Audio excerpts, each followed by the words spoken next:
mag-secret file ay ilike mo muna ang video na to at mag-subscribe na sa aming YouTube channel. Don't forget to click the notification bell para hindi ka nahuhuli sa latest episode ng DJ Rocky's Secret Files.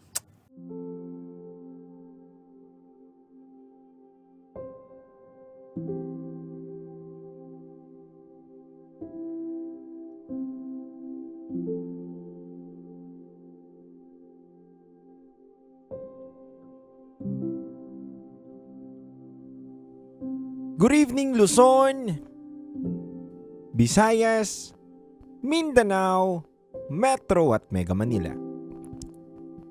Oras na muna po natin sa buong kapuluan is already 9:22 PM at kayo po ay nakatutok sa 90.7 Love Radio.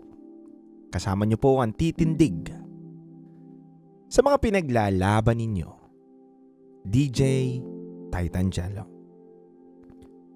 Mga kabisyo, isang kwento na naman po ang ating mapapakinggan ngayon sa ating programang Rocky's Secret Files with Titangelo. Kwento na pwede nating kapulutan ng aral.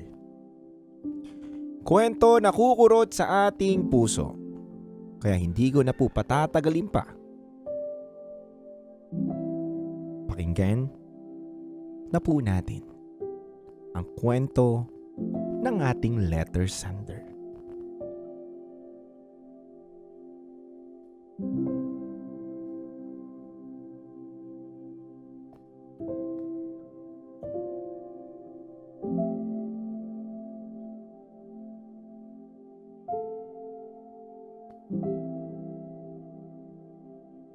Dear Titangelo at Rakitera,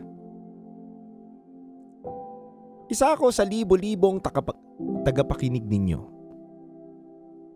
Hindi ko na po nga matandaan kung kailan ako nagsimulang makinig dahil parang bahagi na kayo ng araw-araw kong buhay. Akala ko habang buhay ako magiging tagapakinig lang, pero ngayon, ako naman ang magbabahagi ng aking secret files. Itago niyo po ako sa pangalang Andrea, 45 years old.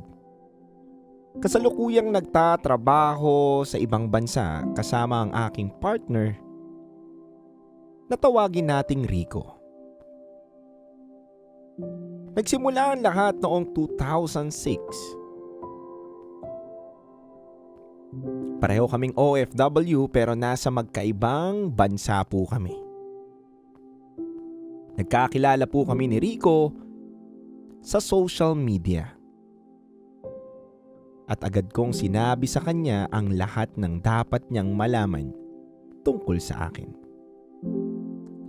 Kabilang po dito ang pagiging separated at pagkakaroon ko ng mga anak. Siya naman, ipinakilala niya ang sarili niya bilang isang binata. Araw-araw kaming magkausap sa video call. Mahigit 2 buwan siyang nanligaw bago ko siya sinagot. Aaminin ko, unti-unti nahulog ang loob ko sa kanya hanggang sa umabot kami ng 3 taon bilang magkasintahan. Pero isang araw, gumuho ang lahat. Nalaman kong may asawa pala siya. Para akong binuhusan ng malamig na tubig. Mahal na mahal ko na siya noon kaya napakasakit malaman na nagsisinungaling siya sa akin tungkol sa pinakamahalagang bagay sa buhay niya. Sa kabila kasi ng pagmamahal ko, pinili kong gawin ang tamang desisyon na makipaghiwalay ako. Sinabi ko po sa kanya, DJ Titangelo at DJ Rakitera, na ayusin niya yung pamilya niya. At pagkatapos ko po sabihin yun sa kanya, binlock ko na po siya sa lahat ng mga accounts na magkaibigan po kami. Aaminin ko rin po, na araw-araw akong umiiyak. Pilit kong binubuo muli ang sarili ko. At bigla na lang pong may dumating na naman sa buhay ko. Dumating po si Al. Isang kamag-anak ng kaibigan ko. Hiwalay rin sa asawa at may maayos na trabaho. Sinubukan kong ibaling sa kanya ang pagmamahal na naiwan kay Rico. Pero doon ko napagtanto na kapag sobra mong minahal ang isang tao, hindi ganon kadaling palitan ang puwang na iniwan niya. Hindi naging patas kay Al ang ginagawa ko. Pinaniniwala ko po siyang mahal ko siya, pero ang totoo, si Rico pa rin ang laman ng puso ko. Kaya bago pa kami masaktan pareho, nakipaghiwalay ako. At lumipas ang halos 3 taon,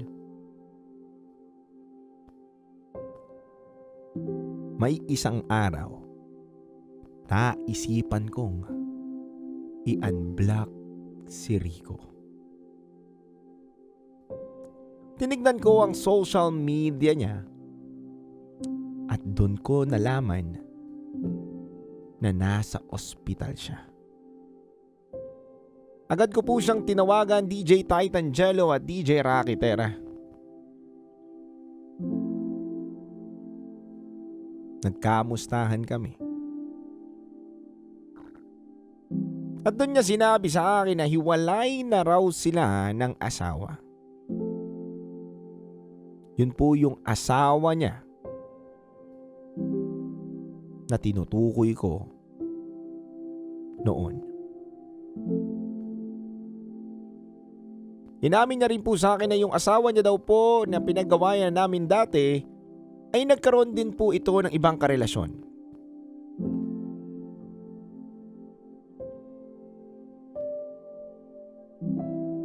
At agad-agad naman po siyang humingi sa akin ng isa pang pagkakataon. Pagkakataon na buksan muli ang aking puso at papasukin siya sa aking buhay. At pumayag ako. Muli kaming naging magkasintahan at naging long distance pa rin. Pero mas matatag na kami sa pagkakataong ito. Pagkaraan ng 10 taon mula nung una kaming magkakilala, sa wakas ay nagkita rin kami ng personal. Isa iyon sa pinakamasayang araw ng buhay ko. Pagdating ng araw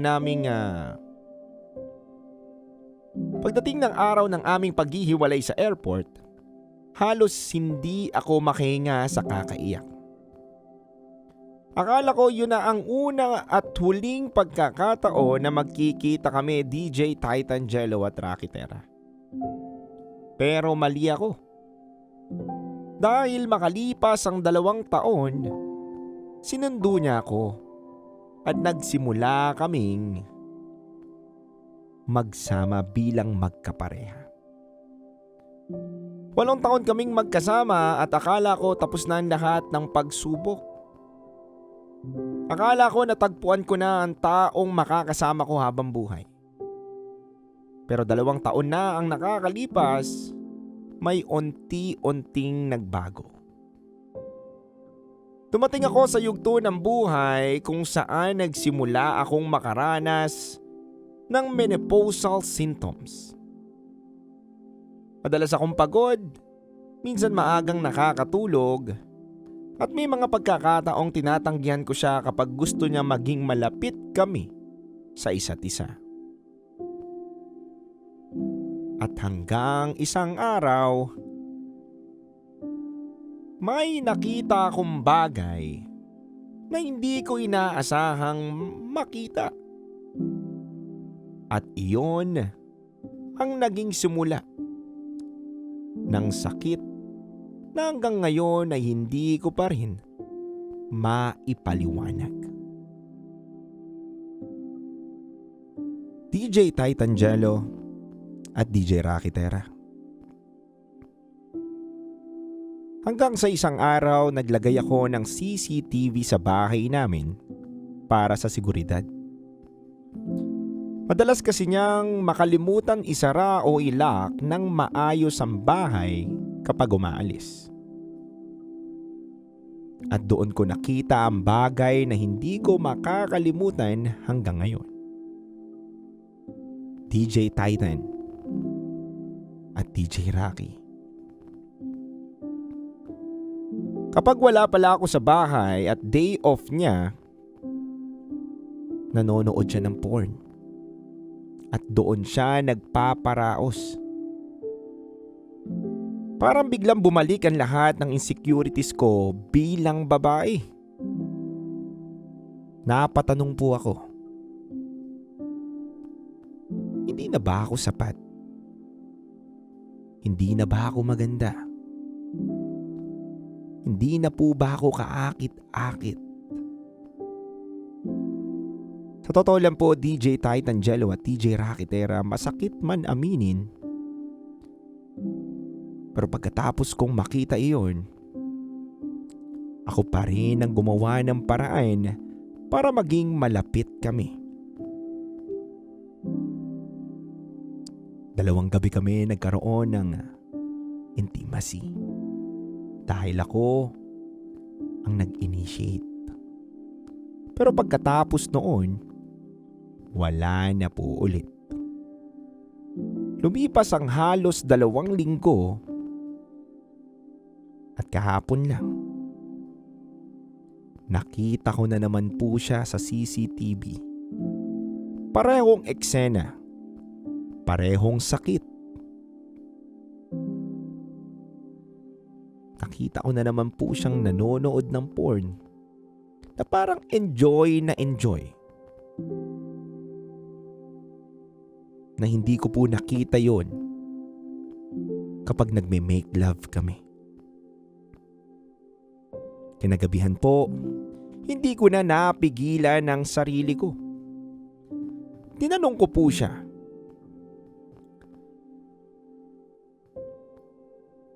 mahal mo pa ba talaga ako? Sumagot naman po siya,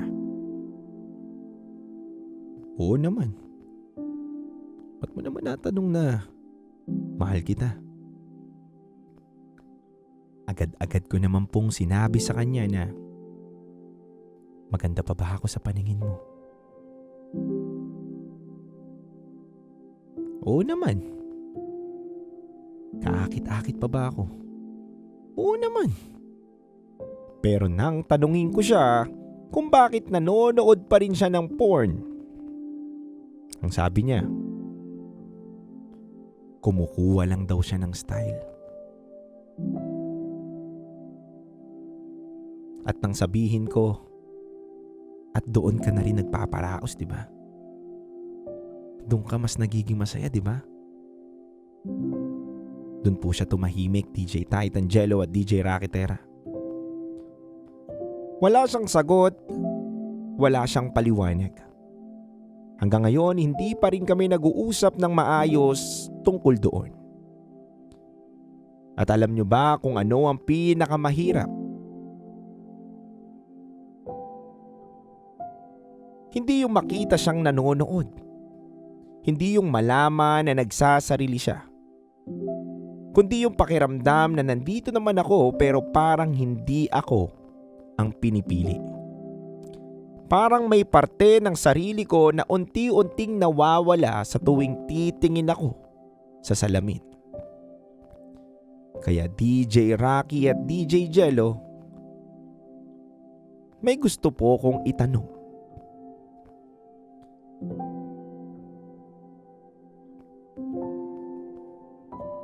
Masakit ba talaga ito dahil may mali siyang ginagawa?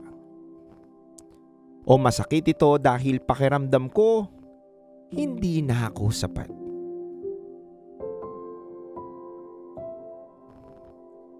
Tama ba ako na ako na lang palagi ang gumagawa ng paraan na maging malapit kami?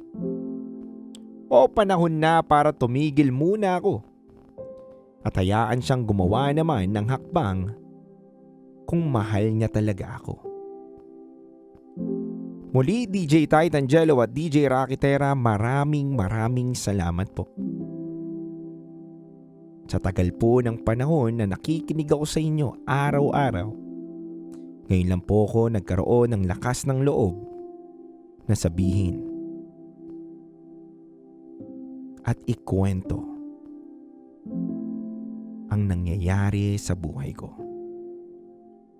Muli, ako po si Andrea. At ito pa rin po ang aking Secret Files.